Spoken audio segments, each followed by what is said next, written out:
Hello my dear family members, అందరికీ నమస్తే. Welcome back to our mom with Yashu cooking world channel. నేను చేసే ప్రతి వీడియోని చూస్తూ నన్ను సపోర్ట్ చేస్తున్న ఫ్యామిలీ మెంబర్స్ అందరికీ చాలా థ్యాంక్స్ అండి. అలానే ఇంకా ఎవరైనా కానీ మన ఛానల్ని సబ్స్క్రైబ్ చేసుకోకపోతే ప్లీజ్ సబ్స్క్రైబ్ చేసుకోండి.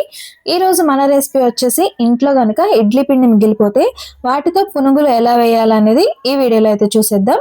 నాకు ఇడ్లీ వేసుకోగా కొద్దిగా పిండి అనేది మిగిలిపోయిందండి. ఇది కొంచెం పుల్లగా కూడా అయిపోయింది. సో ఇప్పుడు దీంతో పునుగులు అనేవి వేసేసుకుందాం. ఇవి చాలా కమ్మగా అయితే ఉంటాయి, పులుపుగా కూడా ఏమి ఉండవండి.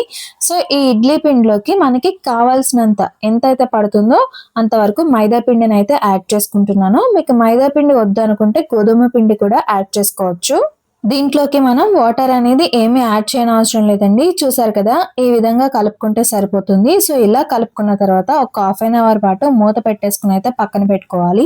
హాఫ్ అన్ అవర్ తర్వాత మనకి పిండి అనేది ఈ విధంగా ఉంటుంది. సో ఇప్పుడు దీంట్లోకి కొద్దిగా సాల్ట్ అనేది యాడ్ చేసుకోవాలి. అలానే వంట సోడా కూడా కొద్దిగా యాడ్ చేసుకున్నాను. దీంట్లోకి కట్ చేసి పెట్టుకున్న ఆనియన్, పచ్చిమిర్చి, కొత్తిమీర కూడా వేసుకోవాలి. నేనైతే మిర్చిని అవాయిడ్ చేశాను. సో కొద్దిగా జీలకర్ర వేసుకుంటున్నాను. అలానే మీ దగ్గర అల్లం ఉంటే అది, అలానే కరివేపాకును కూడా వేసుకోవచ్చు. టేస్ట్ అనేది ఇంకా బాగుంటుంది. సో నాకు కిడ్స్ ఉన్నారు కాబట్టి నేను పచ్చిమిర్చి అలానే అవాయిడ్ చేశానండి. ఇప్పుడు స్టవ్ ఆన్ చేసుకుని ఒక కడాయిని అయితే పెట్టుకోవాలి. డీప్ ఫ్రైకి తగ్గట్టుగా ఆయిల్ అనేది వేసుకోవాలి. సో ఈ ఆయిల్ అనేది బాగా హీట్ అయిన తర్వాత దీంట్లోకి మనం బజ్జీలు, పునుగులు ఎలా అయితే వేసుకుంటామో అలాగే కొద్దిగా పిండిని తీసుకుంటూ వేసుకోవాలి. ఇది మనకి మార్నింగ్ బ్రేక్ఫాస్ట్ గా కానీ ఈవినింగ్ స్నాక్ గా కానీ చాలా బాగుంటుందండి తినడానికి.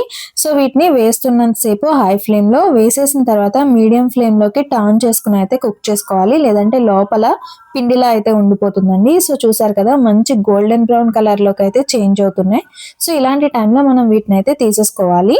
ఇవి మనం రెగ్యులర్ గా వేసుకునే బజ్జీల కంటే కొద్దిగా ఆయిల్ అనేది ఎక్కువగా పీలుస్తాయండి. సో ఎందుకంటే దీంట్లో ఇడ్లీ పిండి అనేది ఉంటుంది కదా, సో అందుకని ఈ పునుగులు కొంచెం ఆయిల్ అనేది అబ్జర్వ్ చేస్తుంది. సో నేను మిగిలిన పిండిని కూడా సెకండ్ టైం అయితే వేసేసుకుంటున్నాను. వీటిని వేడివేడిగా తింటే ఆ టేస్ట్ అనేది చాలా బాగుంటుందండి. Andhra side evening time snacks లా అయితే వీటిని సేల్ చేస్తూ ఉంటారు. సో చాలా మంది ఇష్టంగా తెచ్చుకుంటారు. ఇవి కూడా మంచిగా వేగిపోయాయండి. వీటిని కూడా జాలీలోకి అయితే తీసేసుకుంటున్నాను. వీటికి కాంబినేషన్ గా నేను పల్లి కొబ్బరి చట్నీని అయితే ప్రిపేర్ చేసుకుంటున్నాను. దీంట్లోకి పల్లీలు, కొబ్బరి, పచ్చిశనగపప్పు, పచ్చిమిర్చి, మినపప్పు అయితే వేసి వేయించుకున్నాను. అలానే కొద్దిగా చింతపండు, వెల్లుల్లి రెబ్బలు వేసుకుంటున్నానండి. మిక్సీ జార్ లోకి తీసుకున్న తర్వాత కొద్దిగా సాల్ట్ వేసుకుని ముందుగా ఒకసారి అయితే గ్రైండ్ చేసుకున్నాను. తర్వాత వాటర్ అనేది వేసుకుని మెత్తగా గ్రైండ్ చేసుకోవాలి. ఇంతేనండి, ఇడ్లీ పిండి పునుగులు, పల్లి కొబ్బరి చట్నీ అయితే రెడీ అయిపోయింది. చూసారు కదా, చాలా సింపుల్ గా టేస్టీగా ఉండే పునుగులను అయితే రెడీ చేసేసుకున్నాము. ఎప్పుడైనా మీ ఇంట్లో కూడా ఇడ్లీ పిండి మిగిలిపోతే వాటితో పునుగులను అయితే ప్రిపేర్ చేసేయండి. చాలా టేస్టీగా ఉంటుంది. నా వీడియో నచ్చిందా? అలా అయితే లైక్, కామెంట్, షేర్ చేస్తారని అయితే కోరుకుంటున్నాను.